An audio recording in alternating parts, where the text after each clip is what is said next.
clean up nicely. It's the Drew and Fuse Show. The Drew and Fuse Show. The Drew and Fuse Show. Yeah, they clean up nicely. Yeah.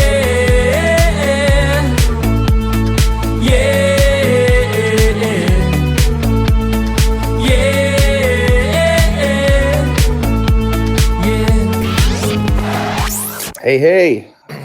What's up, Fusemania? How are you today? I'm great. How are you today, Drew Pierce? Had an awesome holiday, and I'm pretty excited that we don't have to hear Christmas music anymore. Yeah. Well, you might get a little bit of it until New Year's, but it's officially over. Did you get any good gifts? You have to think about it.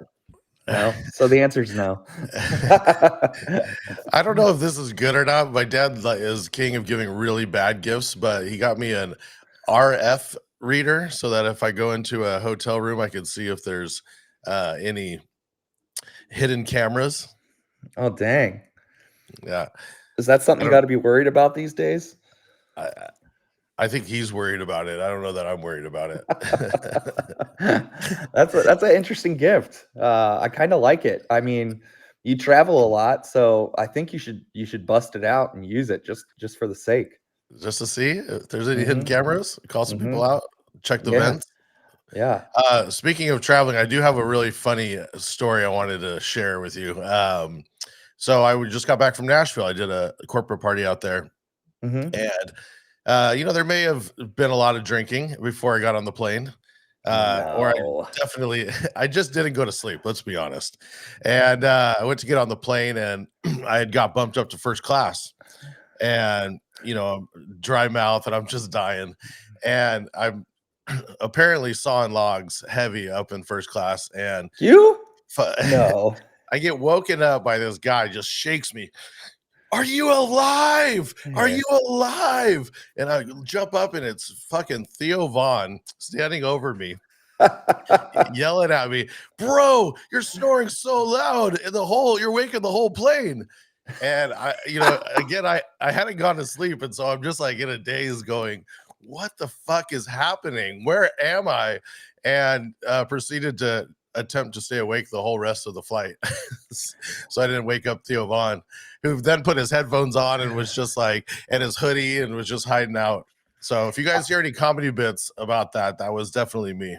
I gotta admit, I think you're gonna be on a TikTok soon. I just saw a Theo Vaughn one yesterday where he talks about he woke up a guy that just kept ripping ass in the seat in front of him that was asleep. And he says that he woke him up completely, and his wife was sitting next to him. And he was like, I felt I was doing my wife or his wife a favor. That guy's been probably blasting ass for years, and she's just too tired to say anything about it. And then he goes into and then I was sitting next to this baby, and the baby, you know how he tells his stories. You're definitely going to be on one. Well, I hope so. So if the listeners, if you catch that, send it to me. I'm pretty excited. I can't wait till I'm scrolling on TikTok, and I was so tired, I was so dead that I couldn't bring myself to talk to him or say anything. I was just like out of it because it's Nashville. You drink. That's what you do. It's gonna happen. I'm gonna be scrolling and I'm gonna see it. Before we get into today's show, we have a great guest for you guys, but I also want to say, if you haven't yet, if you use the promo code Drew and Fuse Show, it'll get you 30% off your first month of activation at directmusicservice.com. That's promo code Drew and Fuse Show. If you haven't checked it out, make sure you go over there, sign up. Again, 30% off your first month. So Drew, anything to add? No, that's it. I would like to get into this week's guest. I'm pretty pumped. All right. So this week's guest was born and raised in Los Angeles, California. He's played gigs all over the world, from Las Vegas to Tokyo. He's done parties with A-listers such as the Kardashians, Paris Hilton, Jennifer Lopez, and more. This was a really interesting thing, which we want to talk about. That's why I'm saying that. He's done television deals with Quincy Jones and Jimmy Iovine. He's a part of the legendary crew, the Beat Junkies. Please help us welcome DJ Melo-D. What's going on, boys? That stack, look at just that wall is incredible. Thank you. Doing well. How are you guys doing today? Good, good, good. It's nice and sunny here in Cincy today, so it's been rainy for like the last month, so it feels nice to have some of Oh, that SoCal weather yeah. right now. Yeah. No, I was just joking with my kids the other day. Well, they were joking with me, because yeah, born and raised out here in SoCal. Like I literally like wear shorts like year round. Like with the exception of maybe like 3 or 4 days when it gets to like the low 40s, like, all right, I'll throw on a pair of pants today, you know. But yeah, so I'm definitely not used to the cold. I'm a California kid through and through. I was in California where I had pants, a sweatshirt on, and flip flops. I was like, it's a Oh yeah. that's Uh, another style trend right That there. is, I was gonna say that's been a popular style for like a decade or so. I've been seeing more of that in the last 10 years. Yeah, it's just been raining here, and it's been like this. It hasn't officially gotten cold here yet, and then it's not really like super warm either. So it's just been rainy and like 50 degrees for like a month straight, which has sucked. Oh, see, I kind of like I like the cold. I prefer the cold to the hot weather. I've just always been like that. So I kind of wish that we had a little more of an extended winter out here. We had a nice long winter, like a kind of a harsh winter last year, but I wouldn't be mad if we had a few more cold days, year after year out here in SoCal.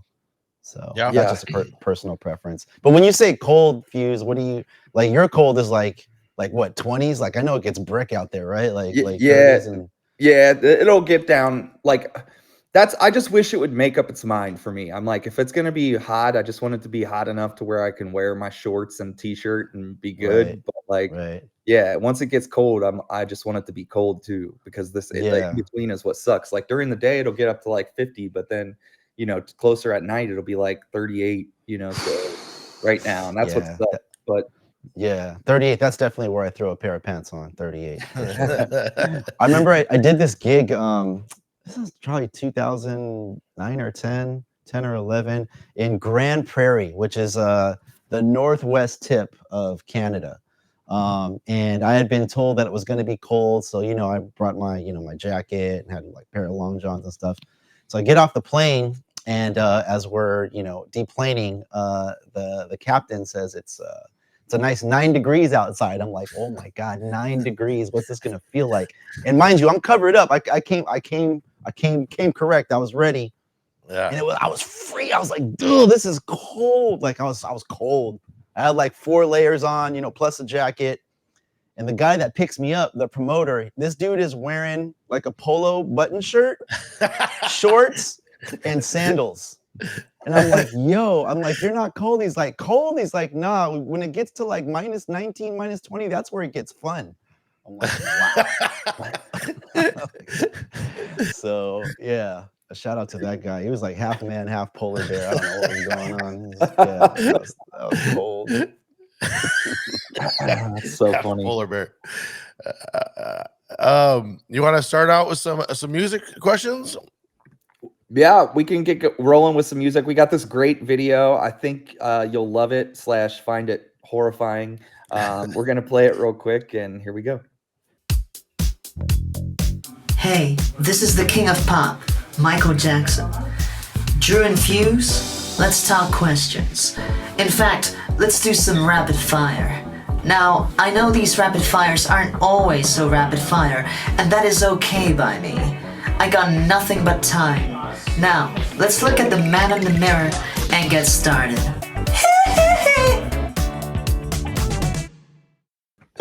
That was fantastic. Shout out from the king of pop. Yo, you guys are onto something, man. That intro was that intro you guys had for the show was pretty special. I don't think I've ever caught the full intro. That was like Nickelodeon level type stuff. The Drew and Fuse show. That's really catchy. That's a catchy jam. Thanks, man. Just trying to keep it fun. I mean, sometimes we're all talking stuff, but it's good to break it up and just keep the humor going. Yeah, keep it lighthearted. Yeah, for sure. So one of the things we like to ask everybody when they come on is, if you had a theme song, what would your theme song be? If you walk into the grocery store, what would play? Oh, like as a personal preference, you mean? Personal The theme song. Yeah, it follows you everywhere you go. Oh man. That's an a tough one electric. to answer. Yeah, just as like I get asked questions, and I'm sure you ask you guys talk to DJs obviously, but like every time I get asked a music question about a favorite song or a favorite group, like it's really tough because I've been surrounded by music my whole life.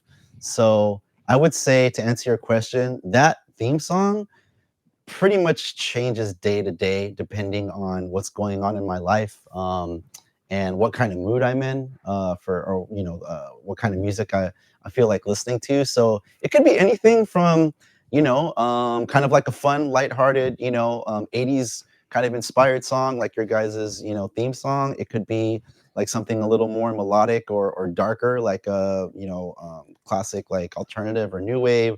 I've always been a big fan of electronic music. So it could change, like, just from day to day, again, depending on my mood and just, what's going on in my life personally. So I know that's a broad answer, probably not the answer you're looking for, but that's the that's the first thing that comes to mind. So my apologies to the King of Pop if that wasn't. Yeah. I think all DJs, we're all, someone was trying to ask me the other day. I was trying to book a wedding, and they were asking me, what's your favorite type of music to play? And I don't know if I have that answer anymore. It's just whoever's dancing. If they're dancing, then I like that kind of music. I can play anything. You can skew any way, and you have all the bangers for each one. So as long as people are having fun, then it doesn't really matter to me anymore. Agreed. Right. Absolutely. Right.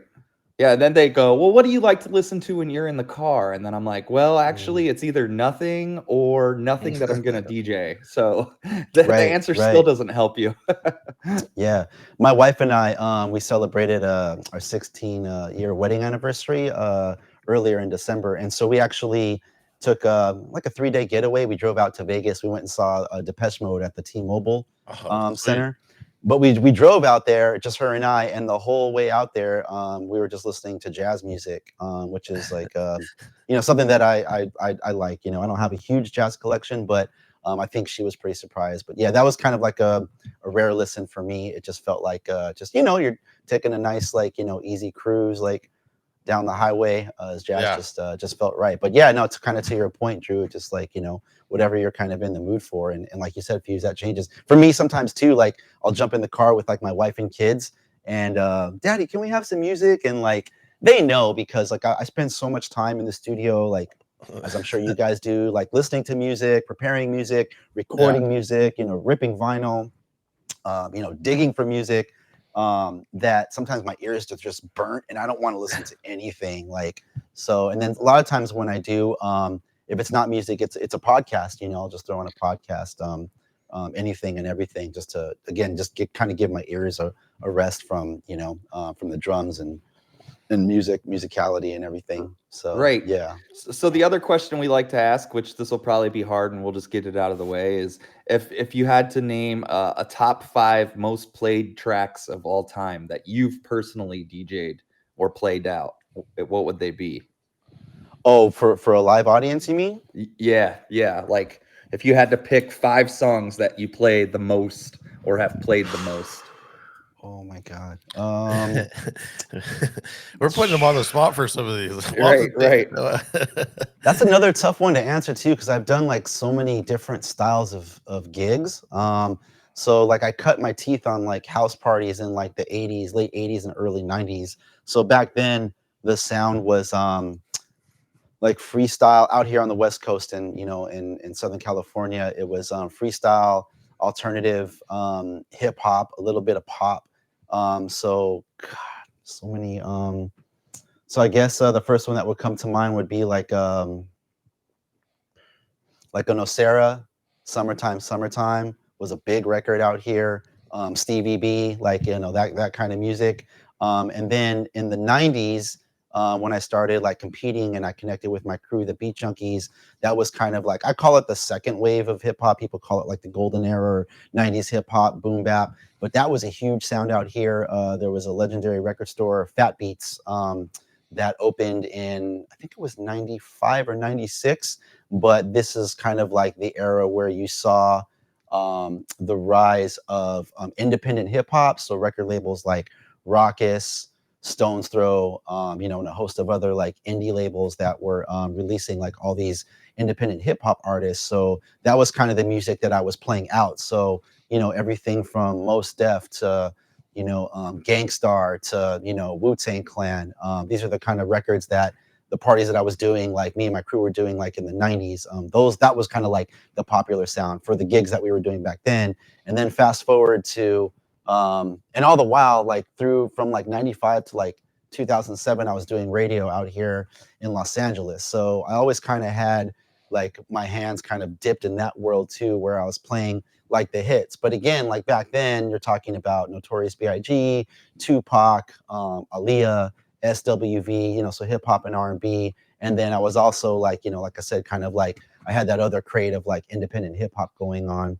And then fast forward to like the mid 2000s when I got into the Vegas nightlife scene. That was when, you know, I started like, that was kind of like my first time like really like experiencing DJing like in big rooms. So the sound was different. It was more like kind of commercial, you know, but it was commercial like across like different genres. So in 2005, 6, 7, like the throwbacks were like 80s music. So like 80s rock was a big deal. But then you also had records like that were produced by like Timbaland, you know what I mean? So like Nelly Furtado, you know, Justin Timberlake. What was the big one you had? The Way I Are, that was huge. Like I remember playing that one a lot. It's so funny Black that Eyed song. Peas. That Way I Are is like has like now not transferred over to how big it was back then. Now it's not even like Promiscuous Girl, I would say, is probably a bigger throwback than that one. Really? Yeah. That's interesting. Way I Are kind of flops. Right. Really? Because that's interesting to hear you say that, because I kind of retired from the, you know, the big room scene, and I DJ kind of selectively now, but I've done a couple of, I guess you would call them like lounges, like bars, lounges. So I recently did one, it wasn't even that recent. This was summertime, so like August. But it was just, it was a Sunday kind of, you know, just Sunday cool out, from like noon to, it's supposed to be noon to 3, ended up being like noon to 5.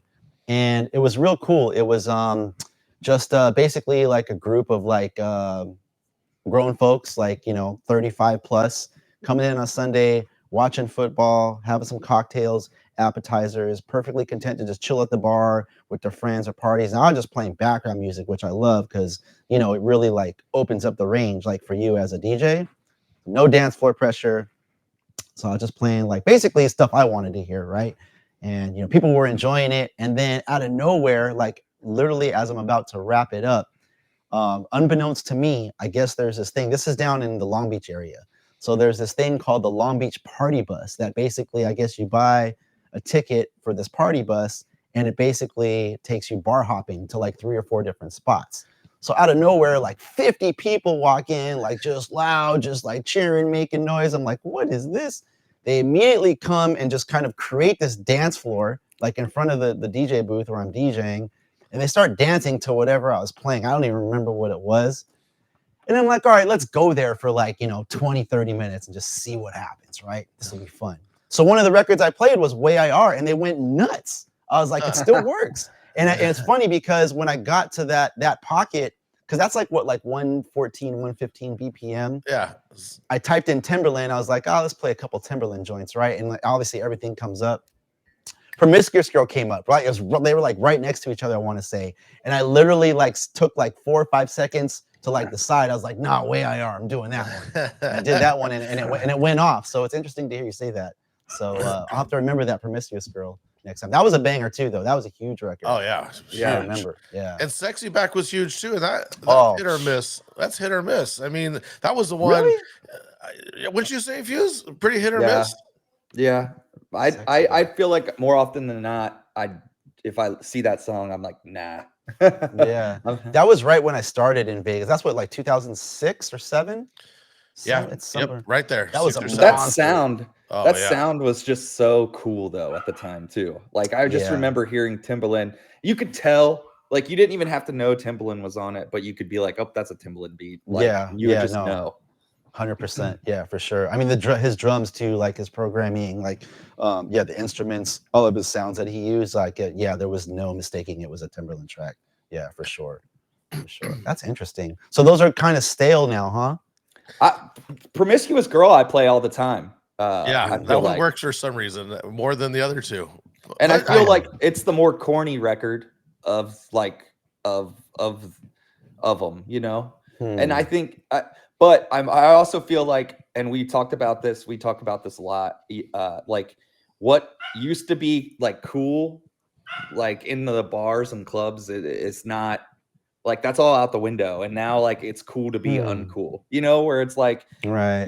you know, it's like all the stuff that used to be kind of like cheesy and dumb that you'd be like, I'm gonna stay away from that. Like now it's all the like the fun stuff that people are like to get down to. Right. Yeah, I can kind of see that. Yeah. Interesting. Well, you mentioned, you kind of touched on your starting in with radio in the 90s, and I just wanted to go back to that for a little bit. I mean, growing up in LA, I definitely had I definitely listened to you, and probably got a lot of my original chops. I kind of grew up as a punk rock kid, so when I started DJing and got into hip hop or just DJing in general, I would listen to you and all the beat junkies really and just take notes like, okay, this is a good track, this is something that I like, or this has a good beat or whatever. So yeah, maybe just touching on that early days of, you guys didn't have as much restriction as they do now, right? You could kind of run your own format. Yes and no.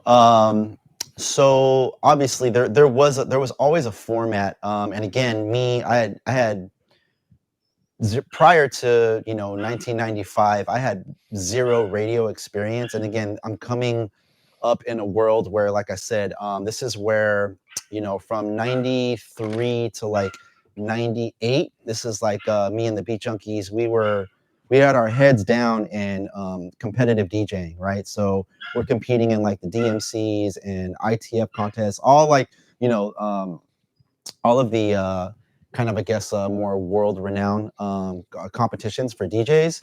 And so with that being our mindset, we were just focused daily on just making routines out of classic hip-hop records, DJ Tool records like Battle Break records, and whatever records are coming out of Fat Beats. So at the same time, around 95, this is kind of when Julio G, Tony G kind of brought me into radio out here at 92.3 The Beat.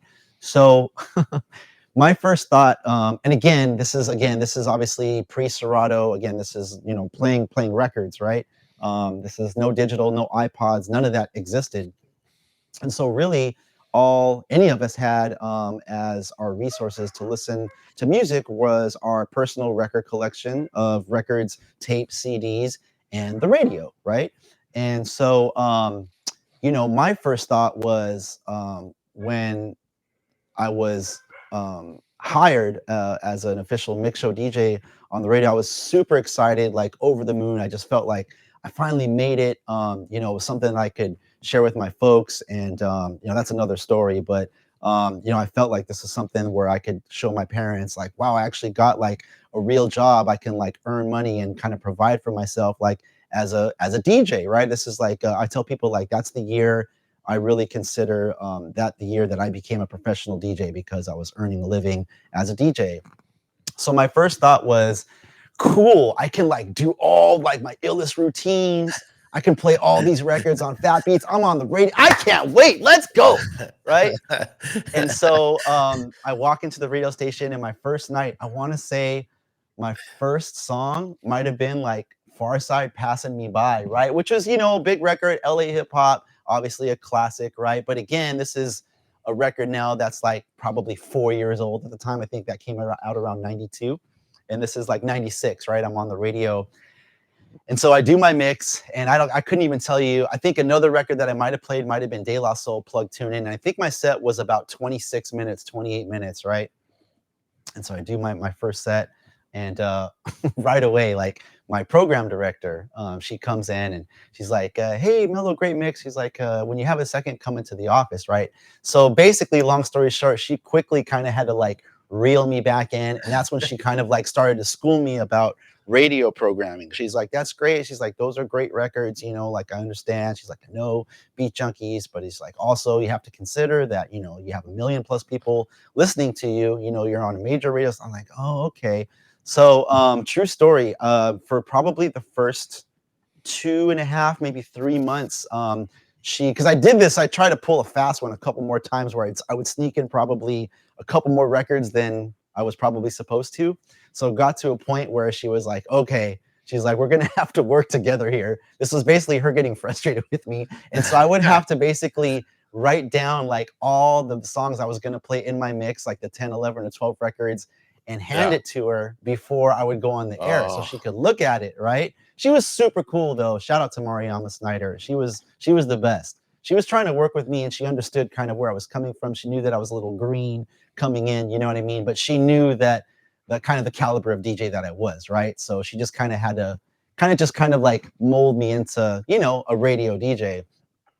So we did that for like 2.5, 3 months. And finally, like after a while, it clicked. I was like, okay, I get it. But to answer your question, yes, like she was more than fair. So the rule basically came down to play, you know, start your mix with the song that the audience is going to know. You want to squeeze something in after that, go for it. But then you got to come back out and protect the record with another hit, which would be like, I guess, like an A record, or maybe even a B record, or a new record that was starting to get some momentum, you know, like across the country on urban radio. So that was kind of the rule of thumb. But through that system, yes, I was able to break a lot of records. And it's funny because this many years later, when I talk to, you know, DJs, I'm out and about or whatever, and I'm having a conversation with another DJ that grew up around here or that, you know, heard me on the radio, they don't remember me playing the hits. They remember me playing the records I was taking a chance on, whether that was an R&B record or like I would play some of those indie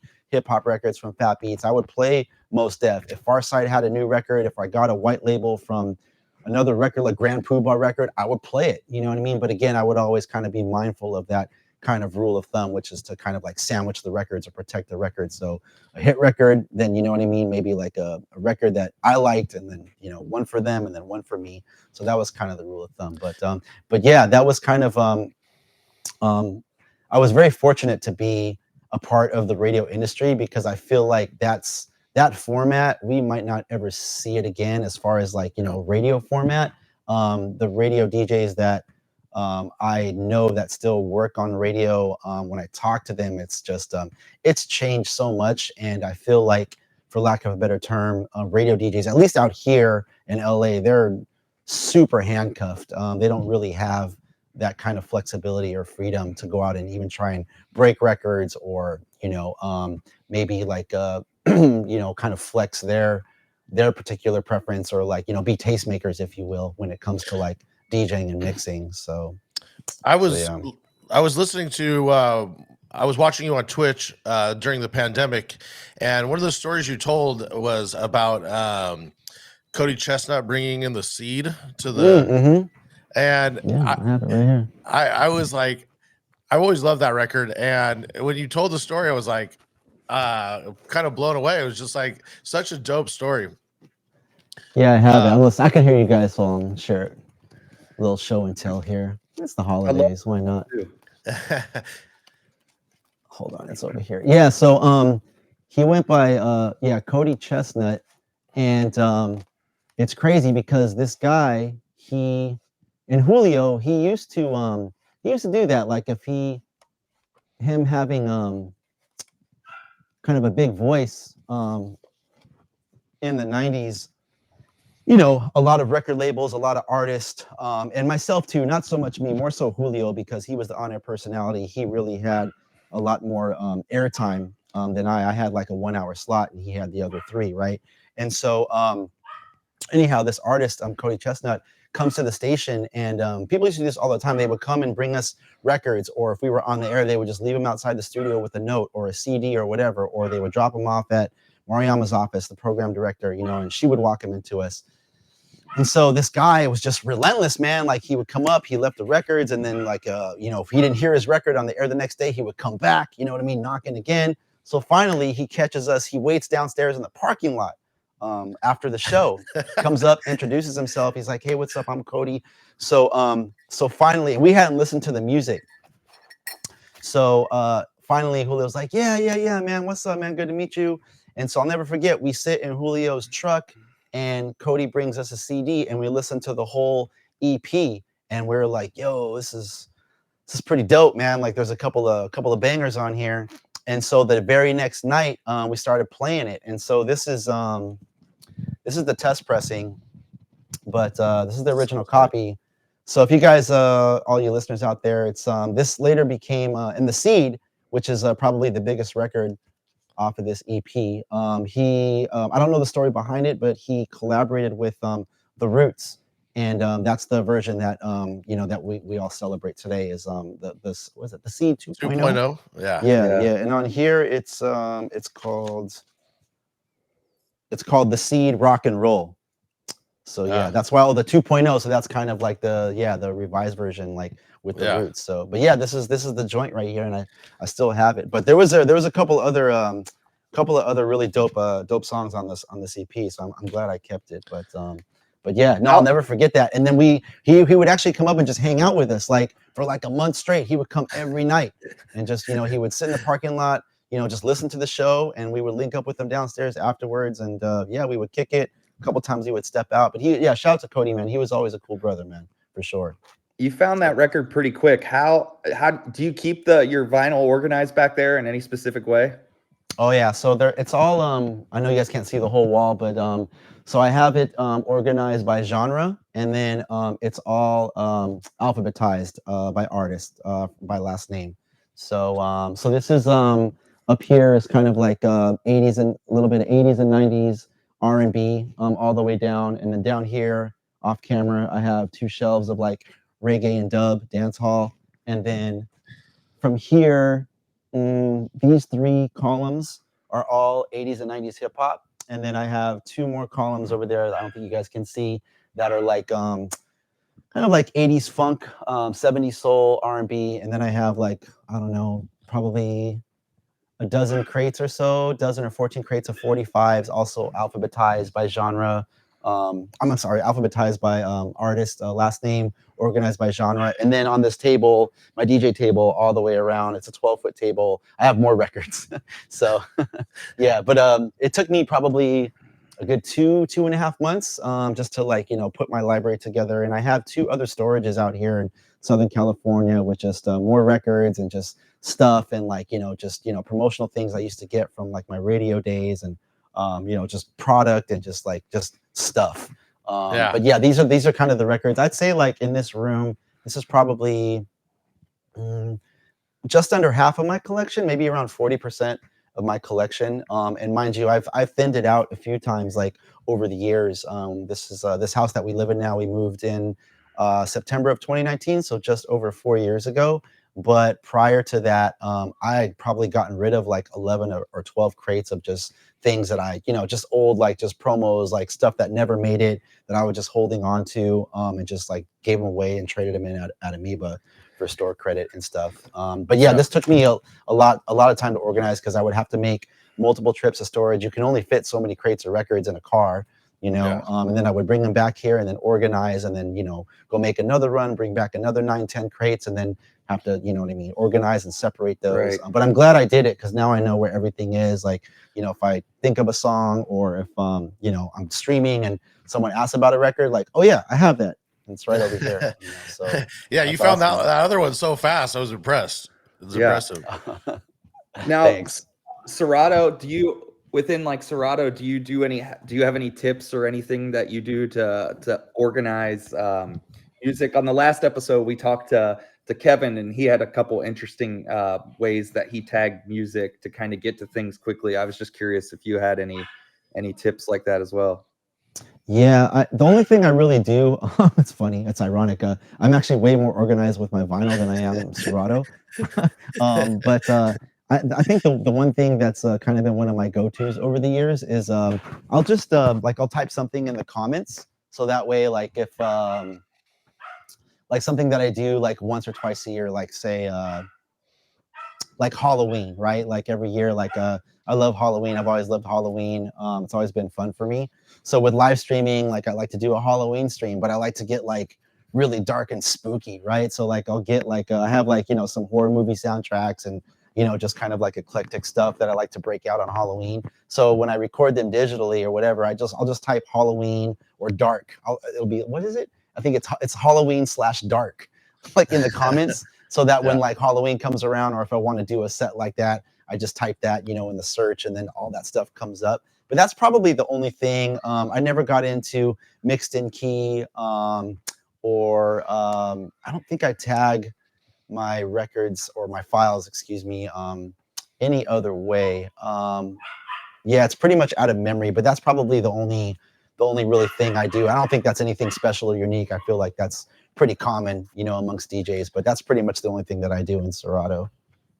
One of the other things I wanted to ask, because I admire this, that, you know, coming from your background of, you know, being a beat junkie and then making kind of a switch to the Vegas club scene, and like in that, you know, that era where that started becoming like big. How did you balance like being a beat junkie then versus like playing a more commercial set in a Vegas club? Because I'm sure that there are people that, you know, oh, this is a beat junkie, it's going to be like this, and then they show up and you're doing something else. Oh my God. Yeah, no, it's a great question. I'm laughing because there was a handful of nights where, you know, I'm playing like a big room, Body English, or like the last residency I had was with Hakkasan groups. I was doing Omnia, which is I was playing the open format room, but that's like 1,200 people. Like it would get packed in there.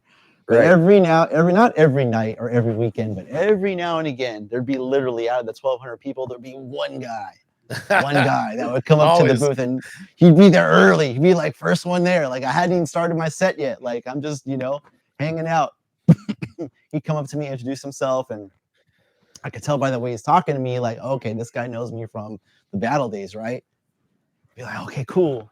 I start my set, and then like, you know, like you're DJing, you kind of just eyeball the room every couple records or whatever, you know, and then like out of my peripheral vision, I'd see this guy, like he'd be, so there's just always this, like every now and then he'd be this one dude, I feel so bad, like he would just like hang tough for like 2 hours just waiting for me to do sucker MCs or like something, like nah, man, it's like it's not the pocket here tonight, you know what I mean? And like but they, you know, I could tell like sometimes they'd be a little disappointed because they wanted me to, or they almost expected me, or were just hoping that I would do something, and I wouldn't. Maybe I'd scratch like a little bit, but you guys know, like that, like, you know, when you're doing like big rooms and stuff like that, it's more about just like kind of keeping the music moving, keeping the energy up, you know, and keeping the audience interested.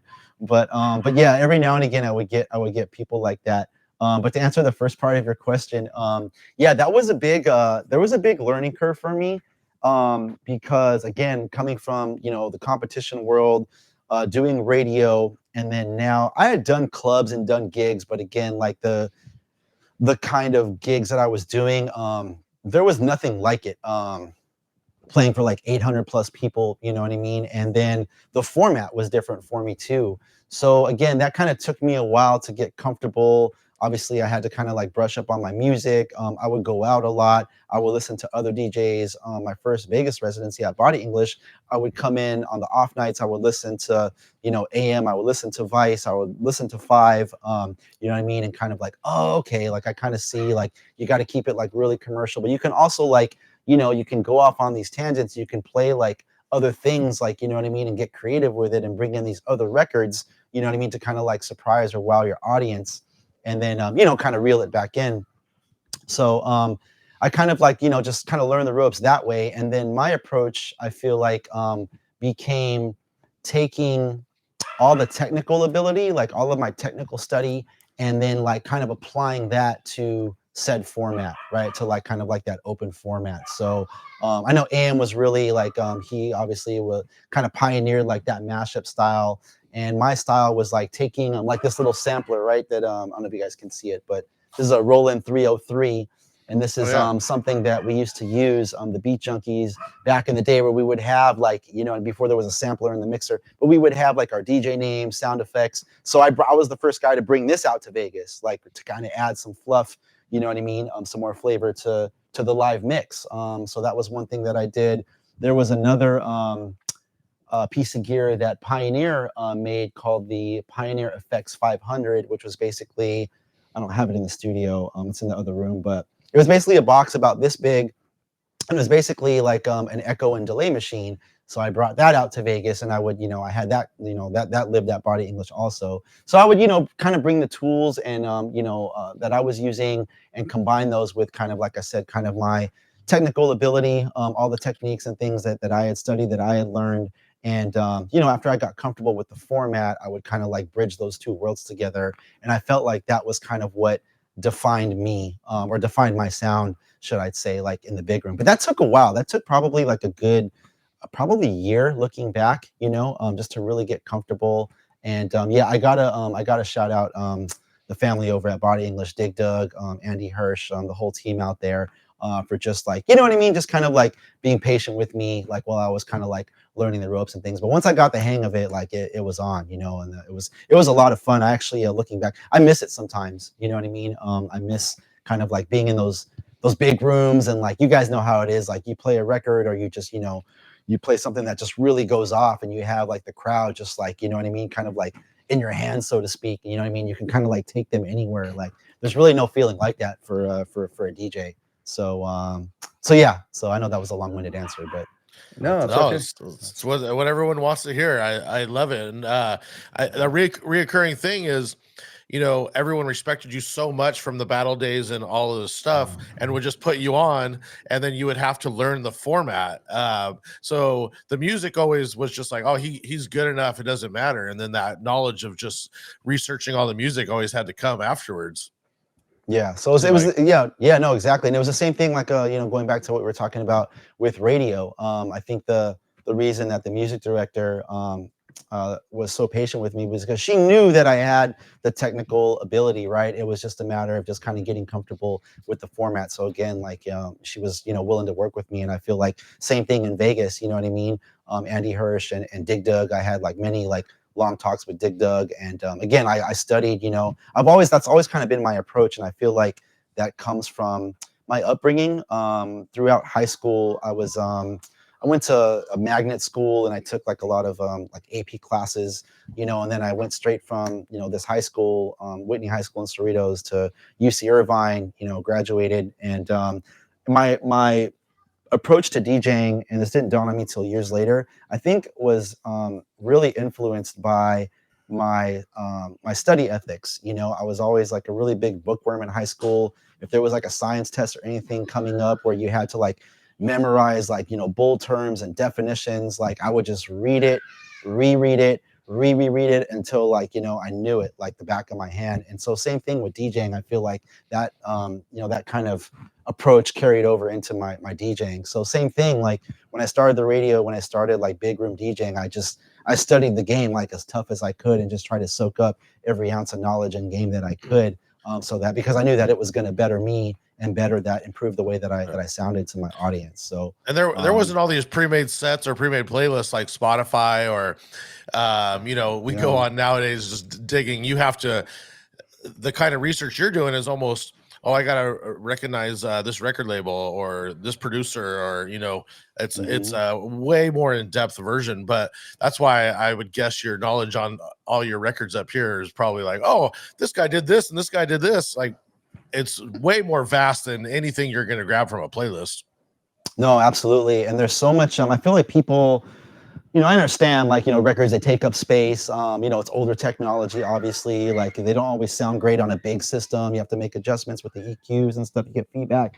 But there's so much knowledge to be gained from having like a record collection, no matter what kind of music you're into. I mean, you could pull out like any album, whether it's an R&B record, a funk record, a rock record, a hip hop record, you know, and there's like inserts, and you can read the credits and the producers and like who, you know, some of the songwriters were The lyrics, obviously, like some albums, I'm sure you guys have a couple of records, like they would have like, they would pull out like an insert and it would have the lyrics to every song on the album. Like you could learn the song. And then beyond that, the actual record itself, they would have things like, this is a Madonna 12-inch I was recording earlier. This is Keep It Together.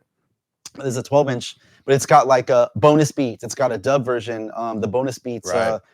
rest in peace, Mark the 45 King. I mean, it's just like, that may or may not be out there digitally, but I feel like there's a lot of like, great music like on 12 inches that it's not out there. Not everything's out there. You can find like most everything, I feel like digitally, but there's like a good handful of stuff that you're just not going to get, So records are still like really important to me. And I've actually been like on a huge like record bender, like the last like 3 months, I've been like record shopping like every 2 weeks. Like it's pretty, pretty crazy. I just set up my turntables in the living room, and I've been really. I bought my daughter a couple records, and so we'll just sit in the living room and just kind of go through vinyl and listen to it. We were driving yesterday, and you mentioned Mos Def, and I just kind of tagged this, but he there's a new, I think it's Drake and 21 Savage. They sampled Miss Fat Booty. Oh, I haven't heard it. No. And then there's also a house song that sampled that too, and so. When we're driving and she's putting these things on, I've been trying to go, hey, but this came from this, put this on, and then have her recognize the samples and go back and forth. So I'm still trying to teach her little things like as much as I can.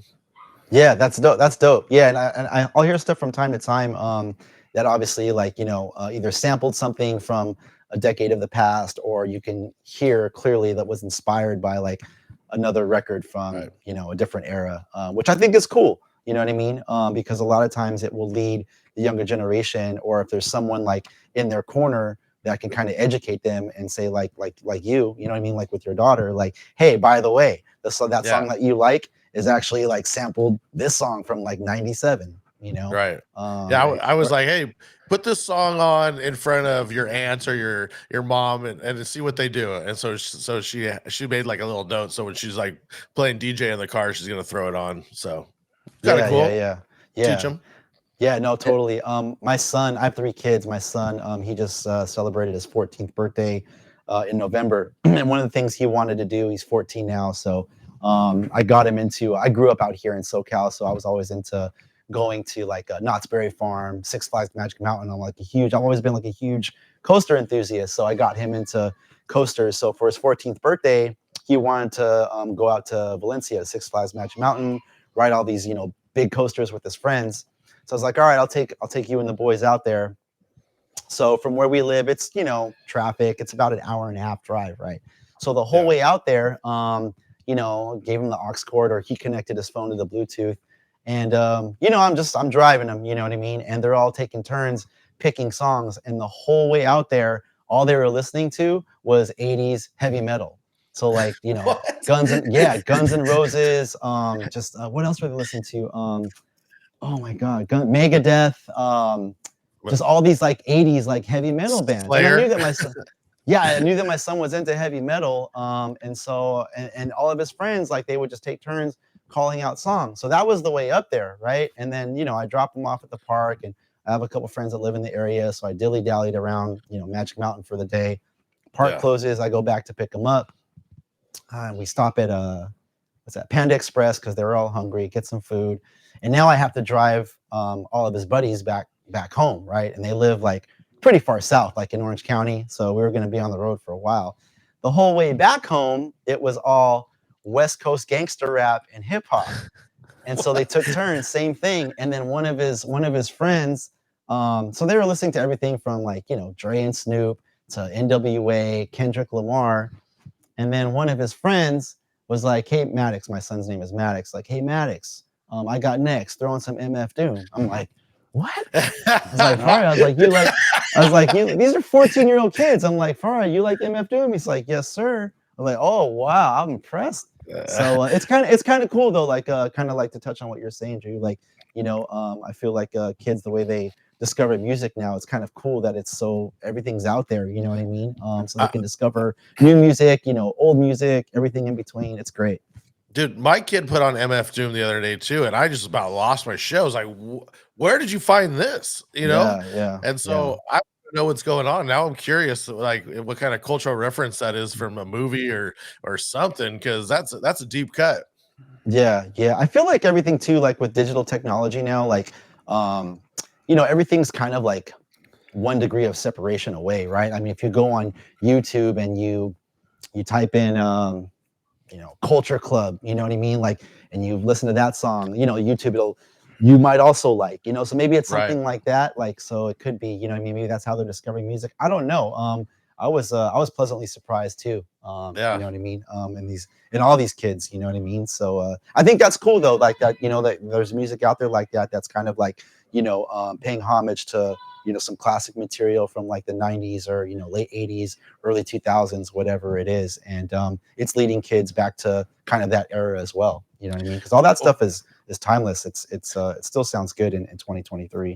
Well, because all the new stuff is so throwaway. So, a lot of this stuff was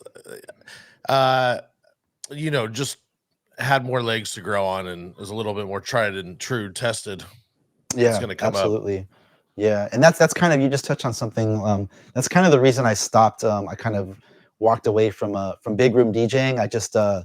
I feel like I just kind of outgrew the music, and it was just, you guys know, it just comes at you so fast, and I just feel like shelf life now is just, it's so short. It's almost sad because going back to like the 90s, a big artist like Eminem or Mariah Carey would put out a new album. It would be promoted and anticipated for like weeks, and then finally, like week one, you would hear like Eminem's album sold 1.5 million records, and counting. Like, and this album like would last for like, the label would release singles every like 6 weeks, 8 weeks, or sometimes every 3 months. You know what I mean? This album would like last for like a year, and now it's like some of the biggest artists, like Beyonce, right, or Kendrick Lamar, like same thing. There's all this like social media hype about the new album. The album comes out. It's talked about literally on the feed for like 48 hours, and then you just don't hear about it anymore. It's like that though at the sad, bar man. too. Like, It's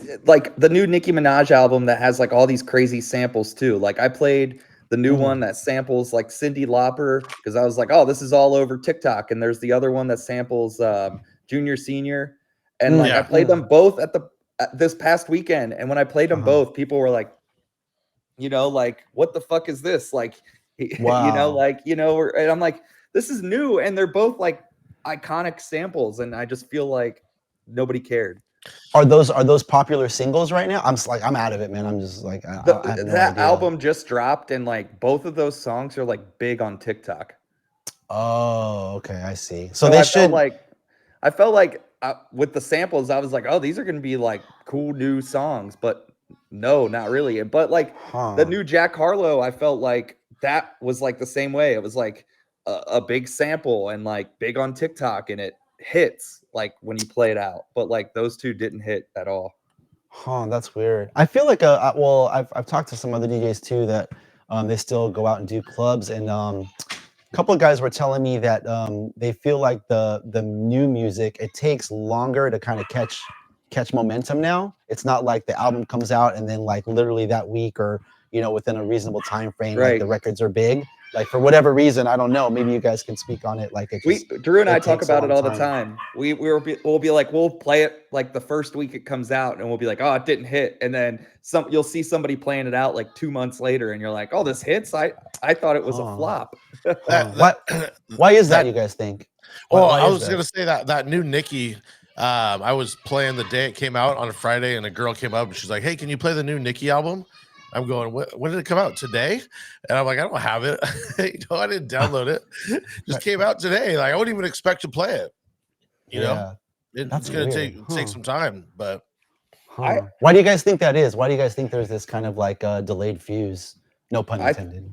I don't think people are listening to like the radio where it like is forcing it down their throat as much, so like it's really got to be organically, you're like hearing it over and over, whether you're scrolling your TikTok feed and you hear the song over and over and over, or it takes time to where that song is even like blowing up somewhere else, or it gets used in an ad or a movie or something. So Right. Spotify is doing a new thing that they just announced that is probably going to start trickling in next year, but they're going to have a TikTok style feed of all the new songs. So you could TikTok style go through the charts basically. Oh, I see. Whatever's popular on TikTok. Whatever's popular on TikTok, they'll no, have just like it'll have all sections. So you can check out new releases and it'll be 15-second snippets that you can kind of just click through real quick. I see. Like previews, right. Yeah, they're trying to like kind of gamify it, if you will. Yeah. Huh. Interesting. Yeah. It's weird. I guess, maybe, that is weird. Like, I guess maybe you'd have to be a fan of that artist, right? Like to be like Nicki Minaj, like you'd have to be a Nicki Minaj fan. Like, oh, her album's coming out, cool. But maybe like people just they don't keep up with artists or album releases like that anymore. Like, yeah, because I would consider her one of the bigger pop artists. Oh yeah, right? Like, you know, today. That's definitely. That's crazy. But like, it is weird. Like you were mentioning, like even that Drake album, like the last one that dropped, like the song that I play is like Rich Baby Daddy.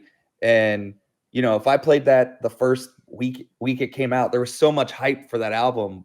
It was like nobody cared. But now, you know, later it's like it gets a reaction when I play it, you know? Oh, yeah, that's weird. That's crazy. Yeah, that's another that's another album. I forget when that came out, but I remember every time I'd, you know, open up Twitter or X or whatever, you know, Instagram, like just Drake. Like, okay, I guess he's got a new album coming out. Album comes out, and like I would hear a snippet or two, and then that was it. Like 2 days later, people were, you know, back to, you know, taking pictures in front of their, you know, fancy car or whatever. Like, I don't know, man. It's weird. It is weird right now. Different day and age, different world we live in now. And like we were talking with Kevin on the last episode, like how songs, like when they first came out, like Justin Bieber songs or like Taylor Swift songs, like we weren't touching those at all. But now here, like 10 years later, it's like the biggest songs we play. Yeah. I remember that was I remember because I was still DJing in Vegas, and like Taylor Swift, she was still kind of like coming up, I guess, but she definitely had like a handful of hits under her belt. But I remember I want to say it was probably like Shake It Off was a big one, and I always kind of like, I don't know, man, you know, like I don't know if I can do it. And I think I might have played it like once or twice, you know, just, you know, quick hitter style, you know, kind of in and out. But now, like, yeah, obviously she's like, you know, she's like a goddess, like, you know what I mean? Yeah. It's crazy. It's crazy. Yeah, so I actually like her music. My daughters, they're Swifties, you know. So so yeah, like we'll play some Taylor Swift from time to time. She's I like her music, like, you know what I mean. I just again, I don't DJ those kind of rooms anymore, so I don't really have a place for it. But I'm definitely not mad at it, you know? Right. Yeah. But I hear what you're saying. And then Justin Bieber, what was the big Baby? Yeah. I remember the same thing. I was like, oh man, this is for kindergartners, man. I'm not touching this. Right. You know what I mean? Right. Now it's like it's huge. It's like, yeah, one of the biggest throwbacks like ever. Yeah. Right. Yeah. It's weird, huh? It's funny. Yeah. One of the things Kevin wanted us to make sure we touched on was, you know, a lot of people think that, you know, beat junkies, you're obviously by now listening, they should know that you're not just into hip hop, but that you're big into 80s electro and alternative stuff. You want to tell us some of your favorites from that era? Oh yeah, totally. So again, I think you know, looking back, that all kind of comes from growing up out here in Southern California. But we had, again, growing up on different radio stations. So we had, so some of the radio stations I used to listen to, we had a couple really dope stations on AM radio. So there was a station, the Mighty 690. Again, this is AM radio. But Casey Kasem, rest in peace, legendary radio jockey, he would do the top 40 countdown every Sunday from like 10 a.m. to like 2 p.m. And those were like the biggest pop records like in the country. So, you know, everything that was pop. So Madonna, Prince, Lionel Richie, Tears for Fears, you know what I mean? Anything that made the pop charts, like that's where you like kept up with, you know, the top 40 records. Then we had on AM radio, we had 1580 KDAY. So that's when you guys hear about the KDA Mixmasters, which is like pretty much like the first, I want to say the world's first probably DJ crew. And they pretty much shaped the sound of mix show DJing like out here on the West Coast and probably like across the country. I know like, you know, respect to like Mr. Magic and Red Alert, they were kind of like the East Coast counterparts. So, but that was KDAY 1580 was where we would hear all the rap, all the hip hop. So this is like NWA, Ice-T, Mixmaster Spade. They would also play R&B records. So like The Beat Goes On, RJ's Latest Arrival, freestyle stuff, Stevie B, Nocera. So that was where like I was exposed to all that music. And then we had on the alternative tip, there was a station out here. I think it's still around called K-Rock, KROQ. And that station, their format was just strictly like, you know, alternative, new wave, a little bit of kind of rock, I guess, you know what I mean? But that was like huge. So like Depeche Mode, The Cure, Depeche Mode, yeah, all that stuff, like that whole pocket, that was all K-Rock. So that was where I discovered all of that music. So again, kind of like listening to these radio stations, and then like just having like a handful of really, really dope record stores out here. A lot of names that you guys might know or your audience might. So like Warehouse Records, Tower Records. Those were always dope stores, like dope places to buy like 12 inches and albums and tapes. But then we also had like a really good handful of mom and pops record stores that I used to go shop all around, like every suburb, like Cerritos. We had a Tempo Records, which is a super dope store. It was more of like a rock store. Drew, you actually might have been into the store. They were these guys were punk rockers. They were rock and rollers, but they were up on everything else. They always had like all the new hip hop, all the new R&B. They had like some bootleg like cassettes, which I still have. I went there. Ionic Records I used to go to. Zed's in Long Beach up by the traffic circle. Okay, so yeah, you know what's up. So like stores like that, right? So anyways, that's kind of like where I got all my inspiration to like, you know, just kind of collect and get into like all these different genres. But like, yeah, all those genres, specifically alternative and new wave were always a big inspiration to me. Music that I always really, really loved. But because of the parties that I was doing back then, it was more about dance music. So really like the only records that would get played, like as far as like out here, would be like Depeche Mode, Strange Love. That was a big one. Blue Monday, New Order. What else? I remember like Sex Dwarf playing that out a couple times. But you wouldn't hear a whole lot. There wasn't like a whole lot because it was more about kind of dance music. You know what I mean? OMD, maybe like Secret. We played that once in a while. But there was like a very like select few records from like, you know, that world that would like make it to like the DJ set like in the late 80s as far as the parties that I was doing, because most of it was like dance music. But again, like, yeah, I grew up on all that stuff, and I have a lot of those records here, and I still buy a lot of those records today. So yeah, I don't know if that answers your question, but I saw on one of your Twitch streams you had bought just you had got like all these 7 inches of old new wave stuff. Oh yeah, it was a while back. It was like in the 2020, but yeah, you're just burning through all those 7 inches you got. You were tagging them up and whatnot. It's interesting. Yeah, no, for sure. There's I bought those at that's a store in Fullerton, Black Hole Records. It's right there near the train station, but it's another dope kind of like punk rock alternative store. But they sell records, and they sell like a lot of memorabilia, some really dope like merch, like gear and stuff like that, shirts, stickers, 45s. A lot of those were imports. Those were really expensive. Some of those were like $40 7 inches because they're imports from the UK. But yeah, I'm just a collector like of anything that I think is dope. So and obviously music is, you know what I mean? That's my jam. So that's awesome. Yeah. We want to talk a little bit about Twitch and social media, and we got this another stupid video we're gonna roll, and then we'll talk a little bit about it. Oh, I love it. Let's see it. 2, 3, 4. Drew and Fuse, I'm all shook up, you hound dogs. Don't be cruel. It is now or never. Let's talk social media. Oh man.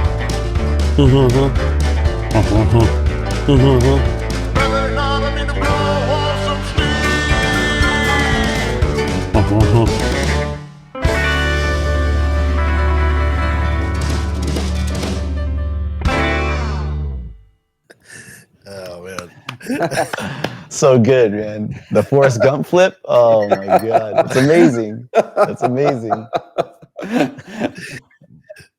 So we know. How often are you streaming these days? I try at least once a week. The last couple weeks I've had like a decent amount of downtime, so I've been doing like 2, maybe 3 a week. But yeah, like on average, like once a week throughout the course of the year. So on a good week, I can squeeze. Yeah, I can get 2 in there. So. And you've mentioned earlier that, and I heard your Drew and I both listened to your episode on Spider's podcast too, and you talked a little bit about how you're being a lot more selective with the gigs that you're taking. Do you feel that Twitch is also like filling that void for you, to where like you're DJing still, but you're not having to take like gigs as much? Filling the void, I'd say partially, in the sense that, well, I guess the better way to answer this would be Twitch and streaming has kind of spoiled me, because I've learned that I can kind of celebrate and play the music that I want to, and I've been fortunate enough to kind of cultivate a small audience for that, that appreciates it and loves it as much as I do. And so now, because of that, I can pretty much, just kind of like we were talking about earlier, like what would be my theme song, or my top 5 all time records played. I feel like with live streaming it's the same thing. Like the music I play on any given stream changes day to day based on whatever I'm in the mood for. Some days it's a little bit of everything. Some days it's a vinyl set. Some days like discover a few new things digitally. Some days it's all just like new wave, alternative rock, classic and new stuff too. So I feel like it's kind of spoiling me in the sense that, because I'm able to do that and really, really enjoy it, and again, celebrate it with people that are just as passionate and appreciate it.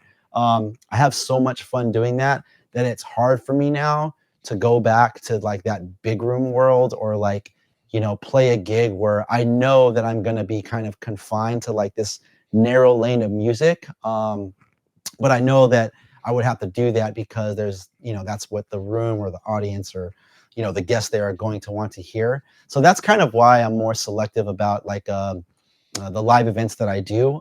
It needs to be, for me personally, this is just a personal preference. It needs to be something where I can kind of have fun and kind of just be myself musically.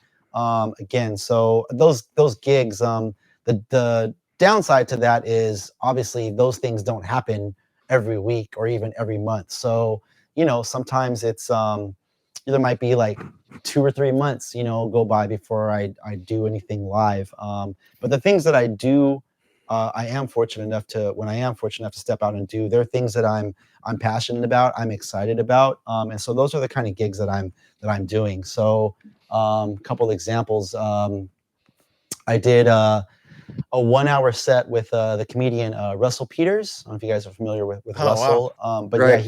yeah, so he's part of his tour. This was Memorial Day weekend of this year. So he was performing out at Agua Caliente, which is down in Palm Springs, like a casino resort.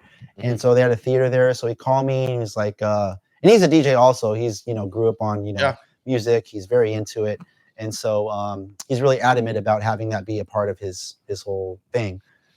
So he asked me to come out and do a 1-hour set. And I was like, well, what do you want me to do? He's like, all that stuff that you do, like on stream, like all the hip hop, the indie rock, the alternative, like obviously some, turntablism, like do that. I'm like, I'm in, I'm there. You know what I mean? So that was like one gig that I did, but that was just like one off, like, Right. And then I also, so coming up, January 6th, not this Saturday, next Saturday, there's a legendary kind of boom bap hip hop night that's been going on for, I want to say 16 or 17 years now. It's called Boombox, but it's been happening at the same place in Chinatown. This really small, really dope spot called the Grand Star Jazz Cafe. But they do this night. It's a monthly, and the first one of every year, the first Boombox of every year is always Native Tongues Night. So like anything Native Tongues. So De La Soul, Jungle Brothers, Moni Love, Queen Latifah, Black Sheep. So that's I'm doing a 1-hour set at that party, and that's Saturday, January the 6th. So again, it's kind of like all over the place, but to answer your question, those are the kind of the gigs that I do, and then outside of that, it's just live streaming. When I have. But I saw time you for did it. the Best Friend in Vegas too recently. Oh yeah. Yep, just did that recently. Shout out to Chef Roy. That's a lot of fun because again, that's like. Again, I don't know if you guys have ever been, but it's a restaurant, you know what I mean? And it gets packed in there, but the food is amazing. Chef Roy is just an amazing chef. And he's also an Angelino. He's our brother out here from Cali. And so he, appreciates, obviously all that same music we've been talking about. And his restaurant, it's just always such a vibe in there that it's just a place where it's just a great place to kind of just flex the entire range, you know what I mean, as a DJ. So I'll always look forward to playing there. And then I did the club next door, which is On the Record. This is all inside the Park MGM Casino and Resort on the Vegas Strip. And they have 2 rooms there, but the room I was in, they call it the patio. But the format back there is basically, what did they say? Like nothing. funk? No, it's nothing past 2005. So anything from the 70s, 80s, 90s up to 2005 is fair game. So that's the format back there. So that's where you can kind of like play a lot of classics, everything from like, obviously like 70s disco, 80s pop, funk, R&B, backyard boogie, 90s hip hop, and even some like 2000s, I guess they call them throwbacks now. So, so stuff like fun. that. So you can, it's fun because you can that set. Yeah. And to me, that's like I have more fun doing that because even for me as a DJ now, like again, when you talk about like any music from like 70s, 80s, and these are records that are 30, 40 plus years old, right? And especially when it comes to hip hop, like these are records that not just us, but like people have been listening to for like 30 plus years. So you can only get so excited to hear a record that it's still a great record. It's timeless, but you can only get so excited, like, okay, you know what I mean? So I feel like as a DJ, the challenge for me now, again, my approach, my style of DJing is finding like a different kind of creative, fun way to play the record, whether that's like, bringing in the original sample or doing something like with recording an acapella off of a 12-inch, you know what I mean? Like a different way for the audience to kind of experience a record that they're familiar with, that they've been hearing for 30 plus years. And then outside of that, I like being able to not spend too much time in any one lane. So like using kind of On the Record, like the patio as an example, because the range is so wide, right? I can play like 3 or 4 disco records. And then if I'm at like 125, 130, I can jump into like some 80s pop stuff, you know what I mean? Play a few of those. And then maybe I can transition, out of that. So I can kind of like, lane jump, you know what I mean? I don't have to play like this top 40, set for like 2 hours, like, straight. Like just for me, like, I just get a little bored, you know what I mean? So I like that challenge of like, how am I going to like bridge 6 or 7 different genres, like all this great music, I mean, there's so much music to choose from. Where do I start? And you know what I mean? So that excites me. So I like doing stuff like that. So yeah, shout out to On the Record and to Chef Roy. So those are great places to, if you're like a real music head, and you love and appreciate music from all the different eras and decades of the past. Like those are great places to kind of just, like I said, just flex your range. Yeah, Actually, cool. haven't been. I've been wanting to go. I have really been wanting to go, but one of these days we'll make it out there. Yeah, for sure. Let me know when you guys do. I'm always up for a trip to Vegas. All right. Yeah, it'd be fun. I would love to catch you play in the patio. I think that would be super fun. Yeah, that would be amazing. Yeah, no, it's a good time. me and Kevin were doing that whatever party, and you came out and did it. And your set it's very similar to that. It was just like, I mean, I remember you opening with Lily Allen. I was like, okay, this is gonna be an adventure. This is gonna be fun. Yeah. I remember that night. I think I have it on CD somewhere. Yeah, I remember that. That was a fun night. That was a fun night. Yeah. Yeah, for sure. One of the things I wanted to ask about that I see on Instagram is the made from scratch pizza. Oh, yeah, we'd love to talk about that. Yeah. So made from scratch is I'm sorry. No, I was just gonna say no. Yeah, do exactly what you're gonna do. Okay, so another bit of a long story. I'll try and give you the short version. So Beat Junkies, we have a few things going on. We have our online music service for DJs, beatjunkies.com. And we also have an online DJ school, that's beatjunkies.tv. And then we also have a brick and mortar school out here in Glendale, the Beat Junkie Institute of Sound. So made from scratch pizza is something that my partners and I discussed in like 2017, I think, 2018, somewhere around there. But at the time, we had so much going on with our other businesses that it kind of just got put on the back burner. And then fast forward to the pandemic, all of us, we had nothing but downtime. So we started kind of digging more into the idea. And that's where we really kind of finalized the concept. And from there, once the world kind of slowly started to reopen, we had an opportunity to use a space out in Redlands, which is in the Inland Empire, further east in San Bernardino County. But we're right there in the heart of downtown Redlands. And so we've been working on it for a little over a year, and we're getting very close. But our concept is obviously, like all of us, are DJs, but our concept is basically bringing in music and DJ culture, making that part of the dining experience for all of the guests. And obviously, product, which is the food, is the bread and butter. So we're working with two world-renowned chefs, Chef Greg and Chef Mark. Out here, they've opened a dozen plus restaurants in the LA area. So they're the ones that are kind of guiding us with menu curation, directing us to anything and everything from all the things and moving parts that go with opening a restaurant. So just all the permitting, walking us through, connecting the dots with food distributors, menu tasting, just everything, right? There's just so much to do. This is like the biggest project I've ever been involved with. And, we're coming in on the music side, but what it is going to be is basically, it's going to be a pizzeria. We have a full bar. So we have full liquor license, and we're going to be open 5 days a week to start, Wednesday to Sunday. And we're looking to do a few just cool kind of different things. So we're definitely going to be doing an 80s night. We're just kind of deciding on whether that's going to be a Friday or a Saturday. We're going to be doing a Sunday kind of feel good, R&B soul vibe type brunch. We're going to be doing bringing guest DJs, doing all vinyl sets, stuff like that. But again, just kind of making that part of the experience when you come in and enjoy a slice or a pie with your family, your friends, have a cocktail. But yeah, I'm really excited about that project. So knock on wood, we're getting really close to grand opening. We still have a few more kind of I's to dot and T's to cross with just permitting, really is what it's come down to. But everything's in place. We bought all of our dining room furniture, our bar is built, DJ booth, everything's there.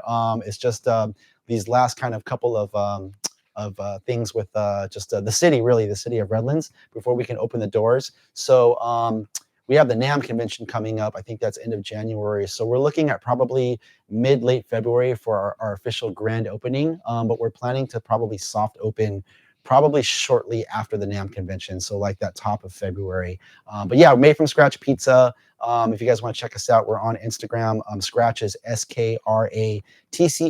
And again, we're in Redlands out here in California. All the Beat Junkies are definitely going to come through and DJ. We'd love for you guys to come out and play. Again, this is going to be a place where there's going to be no format, no rules. The only thing I think that we agreed on, the partners, was that we want to keep it family friendly. So we want to keep all the music. We would love for the DJs to play clean versions of everything. Right. And we're not looking to play anything really current as far as like hip hop. That's not really the sound that we're going for. We're looking to, again, just kind of like keep all the vibes easy. So anything and everything else is fair game. You know what I mean? Whether that's from the 70s, the 80s, you know, yacht rock, anything goes. You know what I mean? We're just looking to make it fun and make it cool, make it different, and a place for people to come and just enjoy music and a bomb pizza.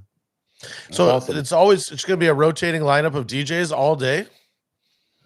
The actual hours, we're still kind of working that out, but I think Fridays and Saturdays, those are going to be our long days and nights. So there's probably going to be like 2 shifts. So we're probably looking to have DJs for about 8 hours on both of those days. Sundays, the hours of operation are going to be 11 a.m. because we're going to be doing a brunch, 11 a.m. to 6 p.m.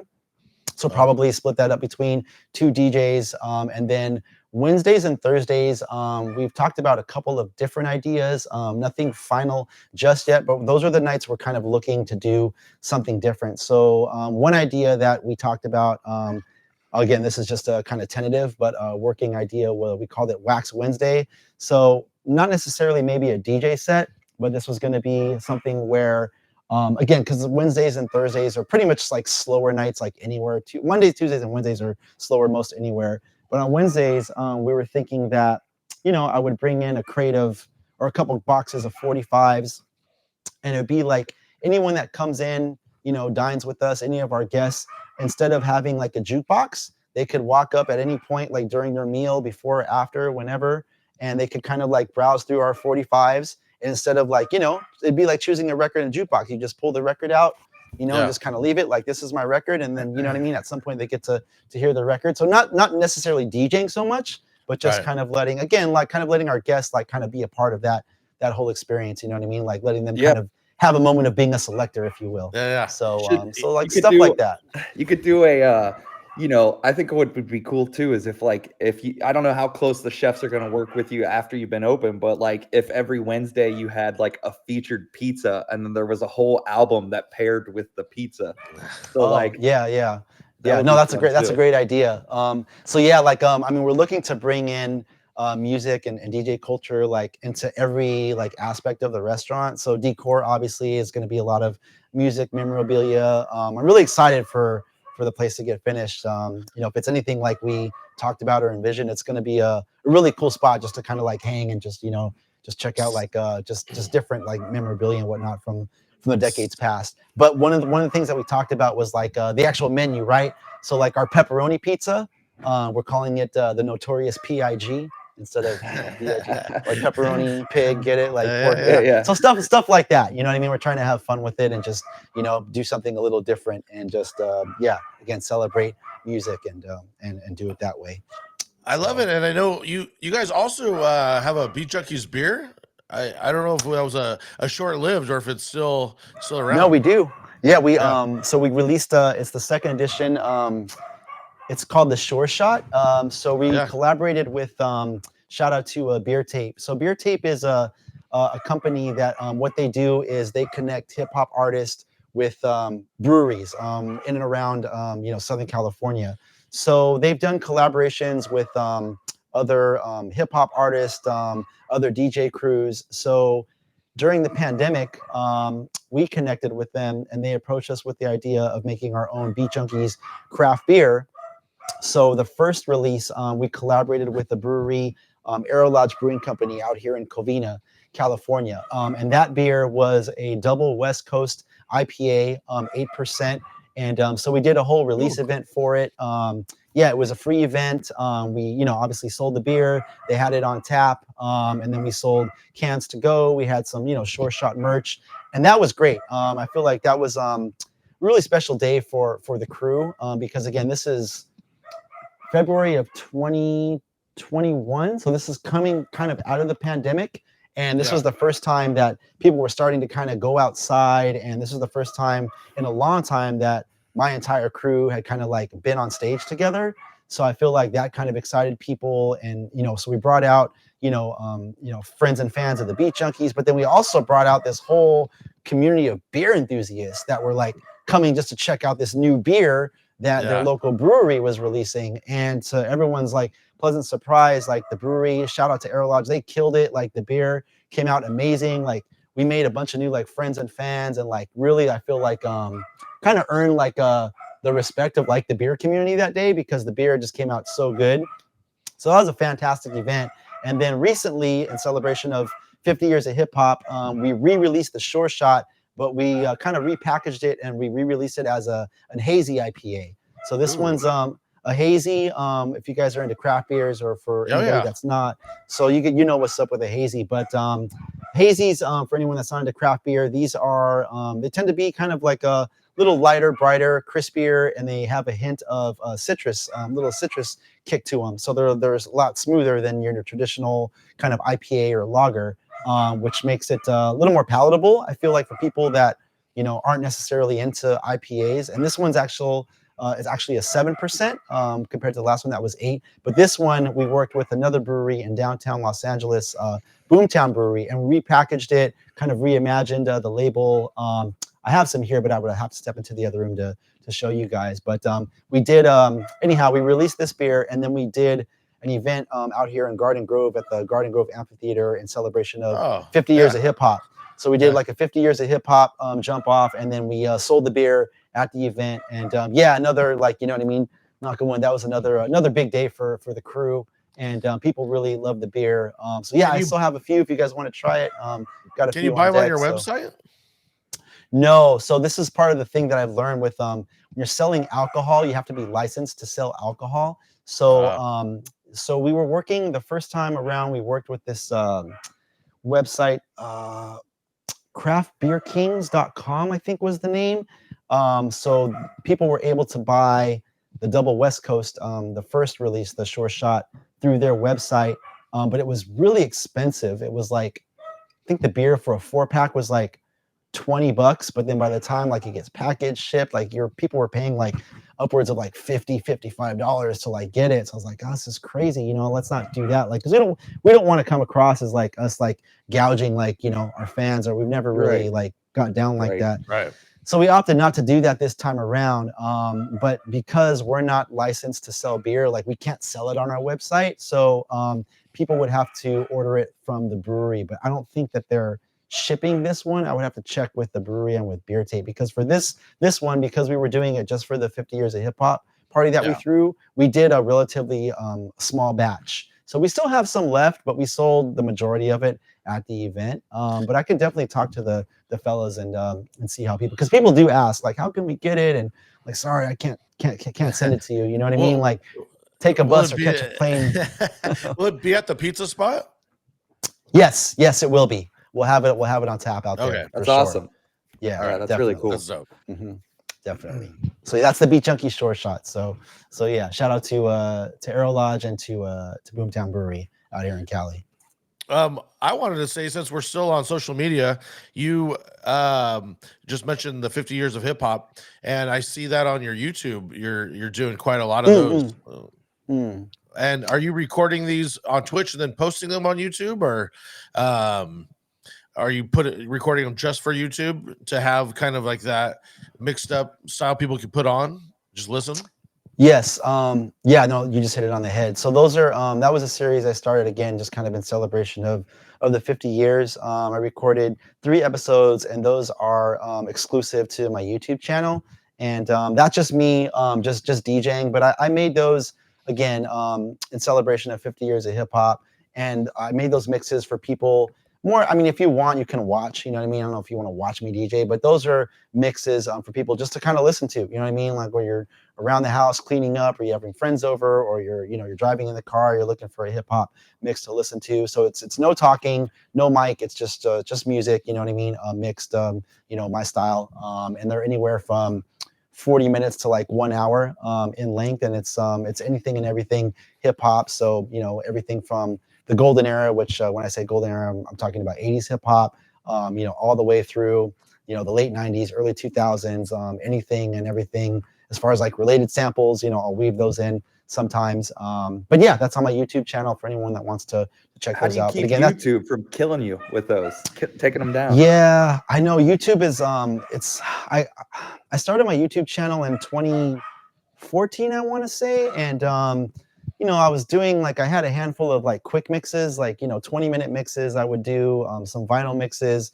But I had a few that didn't make it, like YouTube would just block, and they never Right. really, at least back then, there was no rhyme or reason. Like, at least like, the channel owner, like, they never really told you what song it was, or even what label it was, or what group. Maybe they would say like the label or the group, but they would never tell you like the artist and the title. So it got to a point for me where it was like really frustrating, because you take the time to curate like a playlist, and then like kind of like iron out the mix, and then you record it, and maybe you goof up or mess up and you got to re-record it. So it's a process, right? And then you upload it, the whole thing. What do they call that? The Copyright strike. no, the you have to kind of like, well, you don't have to, but like the description, you know what I mean? You have Right. to like Track type all list your, it out. yeah, all that stuff, right? So I would go through all that, and there was a few that just YouTube would just block it. So I was like, I just got frustrated and I stopped doing it. And then I was talking to my partner, J-Rock, the Beat Junkies, and we were talking, I forget how we got on the subject. We started talking about mixes and recording mixes. Oh, live streaming. And he was asking me, how's the live streaming going? I'm like, it's cool. He's like, what about your YouTube? And I was telling him the same thing. He's like, oh man. He's like, yeah. He's like, you should think about like posting some of those mixes on YouTube and just see like, if they live. He's like, because not everyone's on Twitch, not everyone's on Instagram. Like, a lot of people still check for YouTube. I'm like, damn, you're right, man. Like, a lot of, because I watch YouTube, you know what I mean? I was like, dang, you're right. So I kind of like went back to it earlier this year, and like, so far so good. However, I had one mix, and again, this was recent. This was a few months ago. This was through my kind of listening to and being inspired by alternative and new wave music. I've been discovering a lot of new indie rock and kind of like dark wave, music the last like 2 years, and so I wanted to make a mix of that and post that on my YouTube channel. So I did like a 45-minute mix. Took the time, recorded it, the whole process, went through the whole thing. I uploaded it, cool. And then I woke up the next morning to an email, and basically YouTube, they had blocked it, but they didn't tell me why. It's like, dang it, you know what I mean? Because I really like that mix, and I wish something that like, I feel like there's not a whole lot of out there. And this was like newer music, you know what I mean? Not like, some of the stuff from the 80s. It's like new stuff that I really, really am into. And I wanted to share it with the audience, but for whatever reason, YouTube, there was one artist or one label that just wasn't having it, so they blocked it. So I was like, dang it. So, but yeah, so far so good with the 50 years of hip hop mixes that I did. Those, for whatever reason, were able to live. And again, I'm using, music that's clearly owned from some major record labels, Right. from the 80s and Right. 90s. But I have one mix, I have one stream that I did. I think this was last year, 2022. I was part of they call it a raid train on the Twitch platform. But there was a raid train that was kind of a celebration of Midnight Marauders and Wu-Tang Enter the 36 Chambers, wow. 2 class. So they were released on the same day in November of '93. And so one of the DJs put together this lineup of DJs from around the world to celebrate those 2 releases. And so I did a 1-hour stream on my Twitch channel, and I was like, oh, what the heck? I'll just broadcast it to YouTube as well. And so for somehow, some way and I did all Tribe Called Quest. It was like an hour and 15 minutes of all Tribe Called Quest. And I'm talking here and there because it's a live stream. But for whatever reason, that mix was cool on YouTube, right? And so I don't know, man. I can't figure it out. It's a little frustrating. It is frustrating. I mean, we get flagged all the time for stuff in our videos that's like royalty free music, and then I have to go in and dispute it and say, I have to tell YouTube where I got it from, and all that, and it's a pain. It's just but for the podcast, you mean? Yeah. Oh wow, that's crazy. What I was going to throw out for you is I've been seeing some of my favorite YouTube channels, because I watch all YouTube, and some of them are jumping over to Patreon. So they'll do an edited down version, and then the full things on Patreon. And I know for sure I'd subscribe to your Patreon if it was just these mixes that you're talking about. So just an idea. Yeah. No, funny you bring that up, because I just started a Patreon like 3 weeks ago. So specifically for that reason, because I got a little frustrated with YouTube, and I still, I subscribe to YouTube Premium, the ad-free version, all that stuff. I watch a lot of YouTube. It's a great it's a great place to find just everything really. Oh yeah. But yeah, just as a DJ, and again, my YouTube page, I was never looking to monetize that. I just wanted to kind of use it as a platform to share mixes because people would ask, and I'm just like, all right, I'll just, because you You can't should do the make same on Mixcloud. You should like put teasers. That way people on Mixcloud can hear it. And then if they want to go for the full thing, they can get it on your Patreon. on Because like Patreon, yeah. Excel, we talked to Excel and he just puts everything he does on Mixcloud. And he has like 6,000 followers on Mixcloud now that, Oh wow. yeah. Well, he and has, like he has his own app too, and so his app he posts every mix that he does, and I guess Jazzy Jeff's guy did it, and he you go on the app, and then all of his mixes are on there. But That's dope. everyone's trying to do it different ways because the frustrating thing with Mixcloud is you can't rewind it or listen to it more than 3 times, and it's all these barriers. Right. But that's like a great thing. It's like if you enjoy it, then you could go download the full thing on your Patreon. Right. Yeah. So I started one just literally like a few short weeks ago, and I have I think 8 mixes.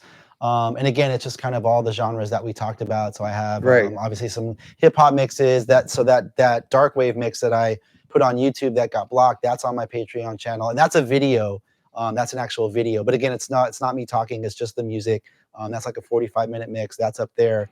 I have a tribute mix to Fife from Tribe Called Quest. That got blocked. That mix got blocked on YouTube, but my live stream didn't.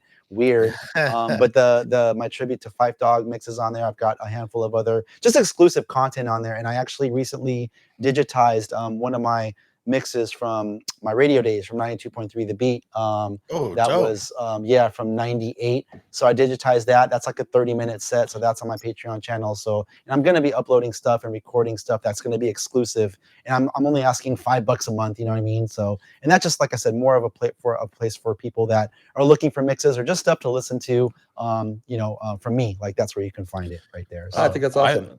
I think it's dope. And the new Patreon app, I put it on there because I've been seeing everyone jump there, and that's actually pretty cool. It's a lot easier to stream from and do stuff on your phone. So yeah, totally. Yeah, no, it's great. Yeah. I've been enjoying it so far. So yeah, shameless plug right there. Find me on Patreon. One of the things that we always do, and we got a video for this. This is a great Drew Pierce production. Is we talk about it needs to be done. Redone. I love it already. It's a crazy DJ story, so I'm gonna roll this, and then we're gonna ask you for a crazy DJ story. Oh man. You're crazy, man. You're crazy. I like you, but you're crazy.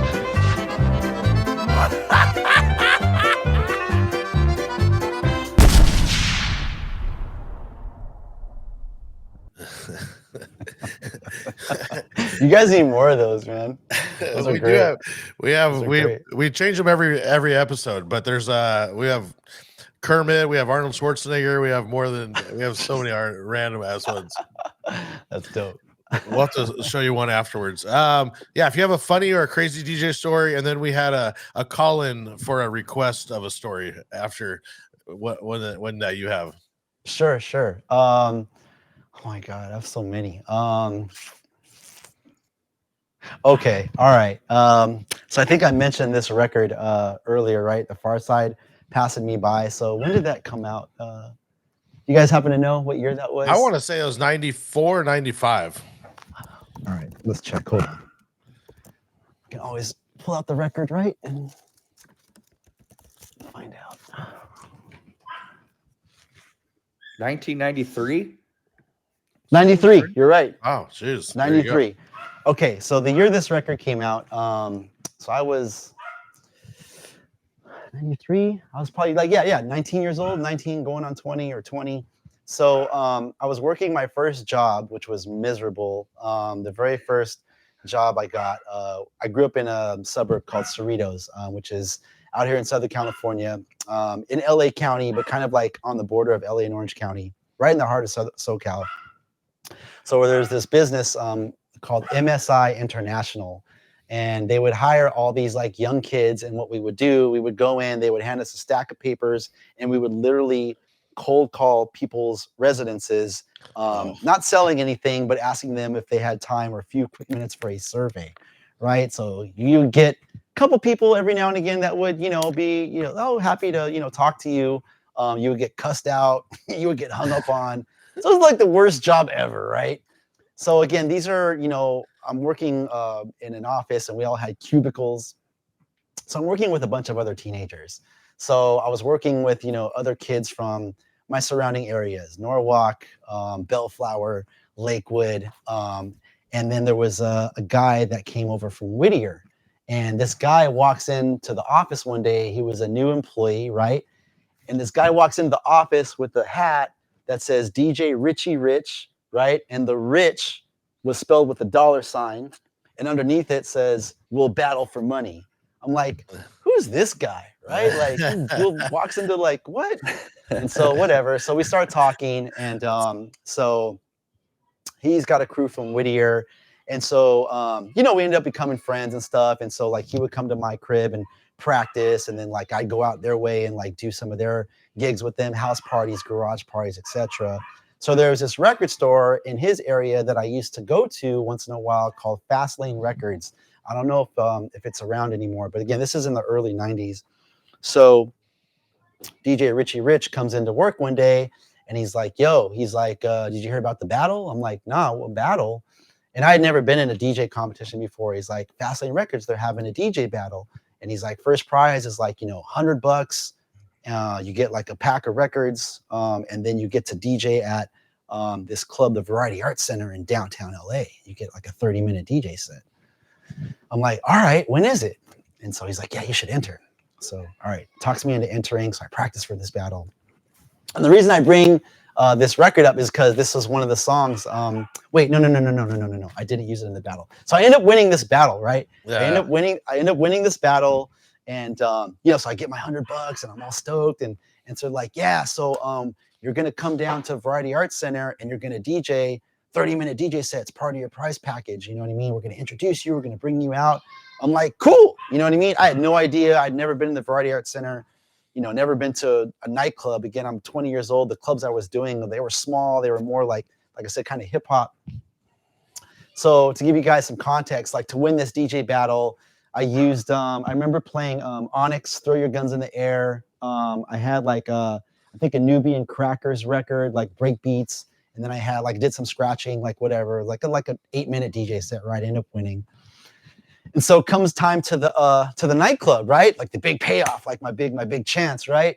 So I go to this Variety Arts Center, which is a classic building in the heart of downtown Los Angeles. And the Variety Arts Center, I think it's still there, but the Variety Arts Center is a 4-story building in downtown LA. And it was basically a lobby, and then there was the 3 floors above it were, at the time in the 90s, they were nightclubs, right? So I go up to the 4th floor. We take the elevator up to the 4th floor. The room probably held, I'd say like 800. It was big room, right? Yeah. Big sound system. The elevator door opens up. It's packed. Music's loud. And right away, I knew that this was kind of the Latin scene, right? Because they're playing like all up-tempo, like 90s house, right? Yeah. I'm like, whoa, what is this? And everyone's dressed to the nines, like super nice. I'm in there. They didn't give you any heads up of what to play? Nothing? No, they just told me I was nothing. This is the 90s, so just so I'm in shorts and I don't know, man. I look ridiculous, right? Like I'm out of place.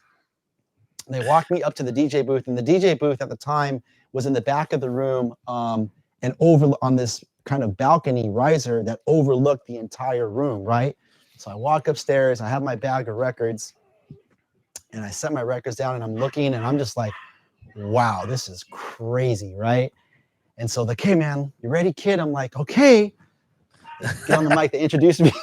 So mind you, the whole room is just it's popping, super popping. People are dancing, partying, house music, it's going off, girls are screaming, dance floor's packed, it's jumping. They introduced me, and now your 1993 Fast Lane Records DJ champion, Melo-D. Take it away, Melo-D. What does Melo-D do? First record. Oh my God. Yo, I cleared the floor of the room so fast. It was like, all right, time to go to the bar. I think they gave me like, I don't know, they pulled me. It was like 12 or 15 minutes. Clearly, I didn't bring any of the right music, right? I brought probably the records, like this record and the records I used to win the battle, thinking, oh, I'm gonna do my winning DJ set. No, that wasn't the vibe that night. But I'll never forget that night because it was just like, wow, it was a big like learning lesson. Like obviously, like it was like really embarrassing. But yeah, that was I'll never forget that. It's like, oh man, oh my god, it's the worst. Imagine going from like 125 BPM, like just like feel good house music. Room had probably been jumping for 2.5 hours straight to that. You know what I mean? And Farside is classic hip hop, but Right, going right. to like 90 beats per minute. You know what I mean? With the Quincy Jones sample, like I don't know. We've all had those. We've all had those moments, though. I feel like every DJ coming up has had a moment where they remember just being like, "Oh man, this was not the place for me to do this." Yeah, for sure. So that'd be my, I guess, I don't know. I wouldn't say crazy, but that's definitely a funny story. Look, it wasn't funny at the time, but like looking back, it's pretty classic. And then Kevin Scott phoned in the piano bar story. Oh, the piano bar story. Yeah, that was a fun night. So this was mid 2000s, I want to say, like 2000, maybe like 8 or 9, somewhere around there. And Kevin Scott, his wife Joy, the G, and the good brother White Matic, they were out in Vegas. I can't remember if Kevin had a gig or they were just out there like on a holiday for a weekend.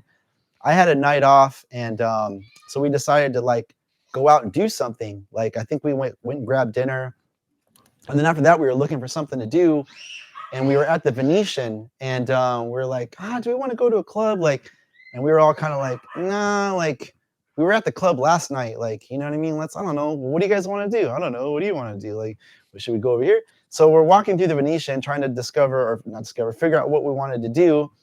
And we walked past this bar, small bar in the Venetian, and there's a guy in there playing piano, and like, well, let's pull over right here, like little pit stop, and stop for a drink and figure it out. So long story short, we end up going to this bar, having a couple drinks, and 30 minutes goes by. We still don't know what we want to do. We end up having a seat. And anyhow, long story short, we end up just having like this amazing time, like, tipping the piano guy, like to play like songs, like we're up there like singing and dancing, like acting a fool. And it was just like this total just, kind of spontaneous thing that I don't think any of us ever saw coming, because we couldn't decide what to do, but we ended up just having this pretty epic night, just the few of us there at this piano bar. I couldn't even tell you the name of it, but it was just this piano bar inside the Venetian Hotel, and that was a really fun hangout. So shout out to the squad. Those are the best nights, when you just stumble upon something and it's something that wouldn't have been fun necessarily, but ends up being the most amazing thing ever. Yeah, no, for sure. A night to remember, most definitely. One of the last things we always do on the podcast, we call it the sauce, and we got another video to roll. And the sauce is just any advice you give to younger DJs, anything maybe you'd do differently in your career. We'll roll this video and then we'll talk about it. Okay. The name is Bootsy, baby. And this shout out goes out to Drew and Fuse, all the way from Cincinnati to the LBC Bobble. Yeah, I was told you guys are quite the chefs, and you got a delicious sauce that you cooked up. Ooh, and it drips that swagoo and breaks down the recipe. Yeah, and you giving up the pig, cause it's funky, as in good, that is, finger funkin' good. On the one, by the power of the one. Yeah, without that, there is none. So get yours and be in tune with the one that loves you. Get it, baby. That's amazing. I wasn't sure where that was going at first, and then he tied it all in with chefs and the sauce. I was like, the segment's called the sauce. Okay. Yeah, you guys came with the funk on that one. Shout out to Bootsy, man. That's the real Bootsy. Shine on Mike. Shout out Bootsy. Yeah, hit us with the sauce. Like Few said, anything you would tell your younger self, future self, any little tidbits for just people that have been listening? Oh my gosh. Yeah, there's a lot. I would say to kind of like tie everything in together. You know, in 2024 now, I feel like, well, the landscape, it's changed so much since I started. I mean, obviously I come from this and pre-internet, pre-social media by a landslide. But now I feel like fast forward to present day, there's so many things that we need to be mindful of, right? I mean, outside of just DJing, outside of like the music, now I know we touched on like social media, you know, if you're DJing out live or if you're recording mixes, there's, you know, a gazillion different places and platforms. And I just feel like there's so many peripherals now with being a DJ. And I feel like, you know, it's important to pay respect to all of them as much as you can. So I would definitely say to all the younger DJs, all the up and coming DJs, you know, if you haven't created like an Instagram for yourself, a TikTok for yourself, a Twitch, or, you know, again, there's a variety of different platforms to choose from. I would say do that. But when you do, whatever your handle is or your DJ name is, try and, as much as you can, if it's not taken, try and keep those consistent from platform to platform, so that, you know, there's just everything's cohesive across, you know, as far as like branding. I feel like that's important. And if you are doing any kind of live streaming or you're having any kind of personality presence on any social media, just be authentic, be yourself. You know, not everyone will kind of jive with what you do. I know, like for me, like the style of music that I play, it's not for everybody, right? But there is an audience for it. But just be true to yourself, be authentic. It can be a little awkward. I mean, I'm still getting used to it, being on camera, you know, talking to an empty space and getting something back virtually, like in a live chat, like on a live stream. Definitely takes getting used to. But just kind of stick to your guns, be yourself, and that will resonate with your audience. And I think the reason I say that, one thing that I learned through the pandemic is that, you know, this, going back to, you know, lockdown, there was a time like in the world where we weren't sure if we were going to make it. Like, are we going to survive this one? Like, what's going on? Like, people were like, you know, dying, and there was a lot of just like, you know, death and darkness and sickness, like all around us, right? And I feel like that really just kind of humbled everybody. And I feel like during that time, people really regained an appreciation for authenticity and for honesty and for being forthcoming. And I feel like that's something that I personally took away from the pandemic. So I try, you know, to kind of just remind myself of that. Like when I turn the camera on and I live stream, like, you know what, Mello, if you mess up this mix, or if you know, whatever, this record skips, or like you have one sip of too many of the short shot, you make a fool of yourself. It's okay. It's all right, man. Like it's still you. That's who you are. You know what I mean? Like it'd be the same way off camera. You know what I'm saying? So that'd be another bit of advice for DJs. And just I think ultimately what it is just be true to the game, man. Just like, you know, whatever you're into, if you're a turntablist, if your goal is to be out there playing in, you know, some of the biggest rooms in the world, study that, be a student of the game. You know, don't ever take anything for granted. There's always going to be, you know, when you think you've got a handle on, you know, a technique, or, you know, you've got a full grasp of, you know, knowledge of music, like there's always going to be new music coming out. There's always going to be another guy that comes, you know, out of left field, like, whoa, who's this guy? And he's doing something really cool and different. You know what I mean? Just be true to the game. You know what I'm saying? If it's something that you really love and you're passionate about, like everything that you may want to earn will come in time. You know what I mean? But don't let that be the reason for you getting into the game. You know what I mean? Don't get into the game for the wrong reasons. Don't get into the game because you see, you know, DJ John Doe over here making, you know, $1.2 million a year. Don't let that be the reason that you're, you know, you want to become a DJ. You should become a DJ or become anything in life because you truly love it and you're passionate about it. You know what I mean? I heard this expression one time that really resonated with me, and I think reigns true for anybody. And it goes, if you find something that you love to do, you'll never work a day in your life. I feel like that's so true, right? So I think that'd be probably like my biggest bit of advice is just to be true to yourself, be true to the game. Again, this is what we do as DJs. Like, we're artists, you know what I mean? It's creative art, you know what I mean? Some of us, we're nightclub DJs. Some of us, I'm a bedroom DJ. Like, I have like a wall of vinyl, you know what I mean, that people may or may not be into.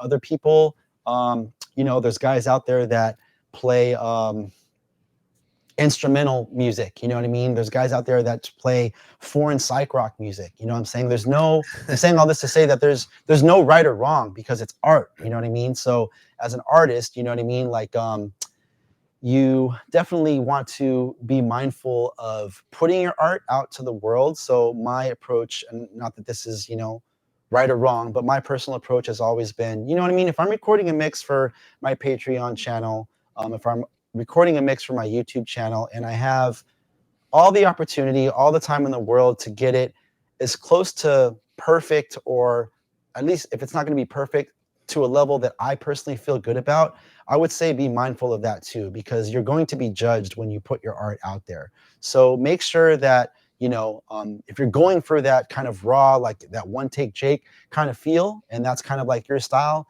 then do that. But if you're going out there to kind of create this, I wouldn't say image, but kind of garner this reputation for sounding a certain way, take your time to where before you release it, and share it with the world, that you personally are happy about it. Because as long as you feel good about it, then you should have no reservations about putting it out there, and let the comments come in as they may. And you're gonna get hopefully, like, a lot of praise, a lot of recognition, but you're also gonna get, like, for whatever reason, YouTube is just like the most toxic space ever. So you're gonna get, like, every now and again, like, just some loser hater, like, who has like 1.5 followers of his own, right? Has no content on his channel, but is going to have something dumb to say because that's what he does day in and day out, like, goes around. Right. So just don't let that discourage you. But anyhow, I could go on and on, but I feel like those would be like probably a few things that I would share with, like, any up and coming DJ, any DJ period, you know what I mean? And these are kind of things that I've, just kind of come to realize, like, over the years, doing this as long as I have. So. Oh, and I would say, if you're going to go do a set at the Variety Arts Center, it's a classic record, but save it for another night. You know what I mean? I think it was just a different time when nobody was, DJs, they were just excited to have DJs, right? It was hard to come by. I remember when I was before Serato, I couldn't find anybody to cover my shifts, So if you found somebody, you're like, oh, I got a guy. And it didn't even matter what he could do. You're just like, I got the guy though, Right. I know. Oh man. For sure. Before we go, is there anything else that you want to, like, promote or share, or just tell everybody where they can find you, or, whatever you want to promote? Yeah, I would love to. So for all things Melo-D, it's DJ Melo-D on Instagram, on Twitter. Find me on patreon.com. Again, that's a new platform for me. And my live streaming channel, twitch.tv/DJ Melo-D. I live stream once to twice a week. It's a good time. For all things Beat Junkies, our online music service for DJs, beatjunkies.com, our brick and mortar DJ school. If you're looking to kind of learn the Beat Junkie method, some mix tricks, some creative mixing, some fun stuff like that. We are beatjunkiesound.com. And then if you are outside the greater Los Angeles area, you cannot physically make it to our brick and mortar DJ school, we've compacted all those lessons, techniques, and things into a video series. And all those videos live at our online DJ school, which is beatjunkies.tv. Yeah, that's it. Shout out to all the DJs, everyone that supported, not just myself, but the crew these last 3+ decades. It's been hell of a ride. Hopefully we can, ride out for another 3+ decades. And yeah, much love to all the DJs, everyone that's just shown me all the love and support in the world. I really appreciate it. Keeps me going. And yeah, look forward to crossing paths with everybody. You ever see me out and about, catch me at the bar, out at the record store, out on the street, come by, say what up. I'm always happy to talk to my fellow DJs. Yeah. Thank you. Yeah. Yeah. Been awesome. Shout out to you guys. Big up you. DMS. Big up the squad. Big up the Drew and Fuse show. Big up all the creative clips. Those were amazing. Look forward to seeing more of those. And thank you guys for having me. Really appreciate it. It's a lot of fun. Amazing interview, you. man. Thank you so much for the time. Okay. Right on, fellas. Appreciate you guys. Be easy. Thanks. All right. Peace.